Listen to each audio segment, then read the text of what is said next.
जम्बेश्वर पट्टनायक वरिष्ठ सांबादिक तालचेर आमर लिंगराज कोईला खनि रे ओपन कास्ट प्रोजेक्ट रे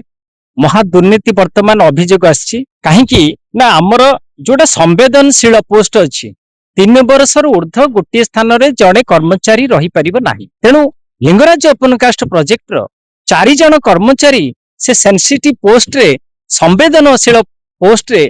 एक्चुअली रही सेमानकु मध्य स्थानांतरित कराइथिला किंतु वर्तमान किछि दुर्नीतिखोर ऑफिसर अछंती से वर्तमान से पुनर्बार जो जगार थिले 4 जन कर्मचारी से पुणी आउ थे हैथान करने प्रस्तुति जारी होइछि एवं यहाकू आमे निंदा प्रस्ताव करुछु एवं एमसीएल कर्तृपक्ष तथा माने यार